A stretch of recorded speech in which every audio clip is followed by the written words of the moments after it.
That moment of aha when kids get it, that's what teaching is about. When they first make their robot move, that's the most amazing part of it is, oh wow, it actually does move, it really does move. They realize that there actually is a good reason for what they're doing. It's doing something you told it to do, and you figured it out, and it works. And it's just amazing.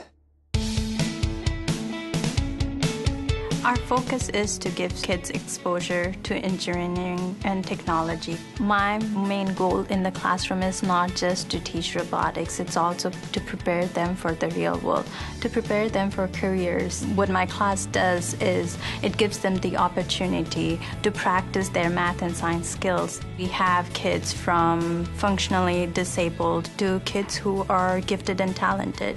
So our curriculum lets us cater to their needs and make them successful where they are.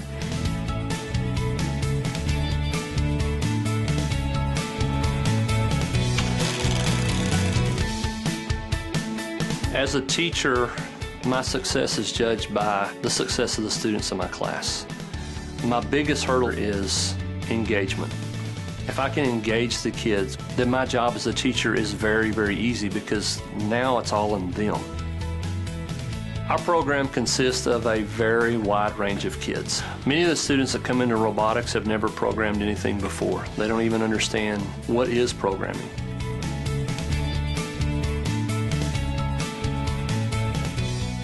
Math is considered a very boring subject. Science is a very boring subject. I take the robotics and put that into a hands-on situation for them. So I'm explaining to them math and I'm explaining to them science, and they're actually doing it with their hands. When I started this program, I looked at lots of robotics, lots of robot equipment, but I really wanted something hands-on. So I chose Lego because everybody plays with Legos when they're kids.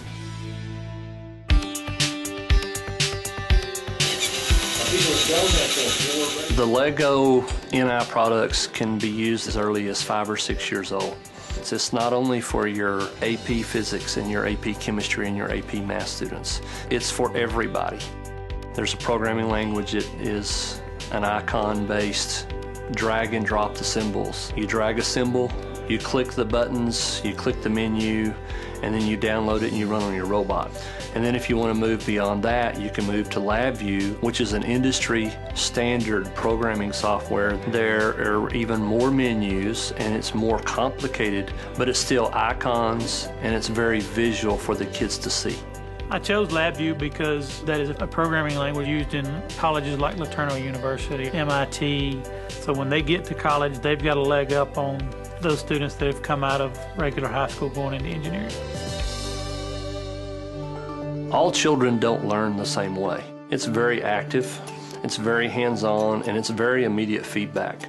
They learn to give criticism, they learn to collaborate, they learn to communicate with adults, and they learn to evaluate, and they learn to problem solve. Definitely it's more exciting to do math and robotics class because it doesn't seem like math. It seems more like just a way of getting to what you want to do, getting from point A to point B, so to speak. Few of my students really surprise me for what they can come up with. We have a lot of freedom to be creative in this class, because if we didn't have the freedom, everyone's robot would look the same. I mean, if you look at the robots today, they look nothing alike. Before I entered robotics, I wasn't that good in math. Now we use a lot of physics and a lot of pre-engineering equations, and I've gotten better at it.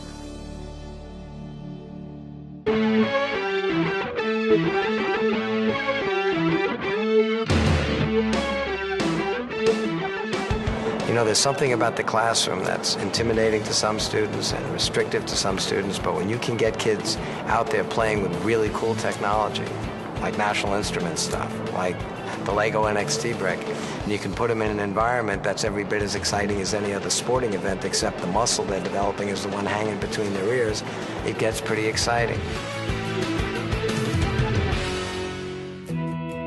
Every generation stands on the shoulders of the ones before them, and they raise the bar. You want to have that high standard of living? You want to have great hospitals, great doctors, great innovations in healthcare? Where does it come from? I truly believe if a student's interested in science or technology, engineering, or math, there's a job out there for them. For me to be able to have a kid say, I did that, or a kid scream excitement, or to see the look on their face, as a teacher I can go home and know that I did a good job today. I don't know which kid it's going to be, but one of the kids is going to win a Nobel Prize in physics or medicine. One of those kids is going to find a way to cure cancer or build an engine that doesn't pollute or do something extraordinary for the world. And somebody's going to put a microphone in front of one of those kids 20 years from today and asks, how did you get started? Why did you do this? And she is going to say, I didn't know what I wanted to do, but I was in high school and I got involved in this program and I never looked back. That's what's going to happen.